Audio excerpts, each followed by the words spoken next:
ये किसी भी ऑब्जेक्ट या पिक्चर की रिसाइजिंग करते हैं। पहले जो हमने पढ़े थे वो कॉलम और रो के रिसाइजिंग करते थे, उनके सेल्स की हाइट को बढ़ाते या कम करते थे या उनकी विड्थ को बढ़ाते कम करते थे। ये जो रिसाइजिंग कर्सर हैं ये किसी एक ऑब्जेक्ट का साइज बढ़ाते हैं कम करते हैं, या किसी पिक्चर का। फर्ज करेंगे मैंने ये पिक्चर प्लेस की हुई है, ये थंबनेल है, इसका साइज मैं बड़ा करना चाहता हूँ। अगर राइट लेफ्ट बड़ा करना चाहता हूँ तो मैं बिल्कुल इसकी राइट और लेफ्ट बॉर्डर लाइन पे जाऊँगा तो ये राइट और लेफ्ट इस तरह का हमें आइकन प्रेजेंट होगा, तो उसकी मदद से हम लेफ्ट क्लिक से होल्ड करके हम इसका साइज बढ़ा सकते हैं।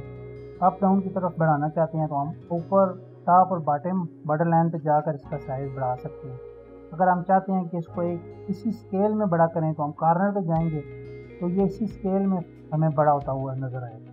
हम इससे इसी सेम स्केल में इसको इसी रेशो के साथ बड़ा या छोटा कर सकते हैं, जिस रेशो के साथ वो पहले से एडजस्ट है। अगर हम कोई ऑब्जेक्ट बड़ा या छोटा करना चाहें वो भी सेम इसी तरह है। और अगर हम उसके कॉर्नर पे जाएं तो हमें ऑप्शन देगा कि उस ऑब्जेक्ट को हम दोनों तरफ बड़ा या छोटा कर सकते हैं। इसी तरह हम किसी भी बॉक्स के साइज को बड़ा या छोटा कर सकते हैं, या कोई भी हमारा चार्ट है, कोई और एलिमेंट है, कोई भी ऑब्जेक्ट है, सिंबल है, जो भी है, जो सेल्स के ऊपर इंसर्ट है उसको हम बड़ा या छोटा कर सकते हैं इन साइज के कर्सर की मदद से। इससे आगे अगर हम देखें तो हमें रोटेशन हैंडल मिलते हैं। कोई भी ऑब्जेक्ट हमारे बॉक्सेस या कोई भी ऐसी चीज़ जो सेल्स के ऊपर इंसर्ट की गई है, जिनको हम इन रिसाइज के कर्सर की मदद से इनका हम साइज बढ़ा सकते हैं, उनका इन रोटेशन कर्सर की मदद से हम उनका एंगल रोटेट कर सकते हैं।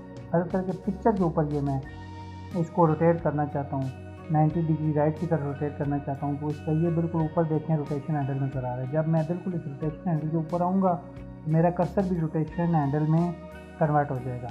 अब ये बता रहा है कि आप रोटेशन की पोजीशन में आ चुके हैं। अगर आप लेफ्ट क्लिक करेंगे तो ये कर्सर इन 4 इन्वर्टेड एरोज में कन्वर्ट हो जाएगा।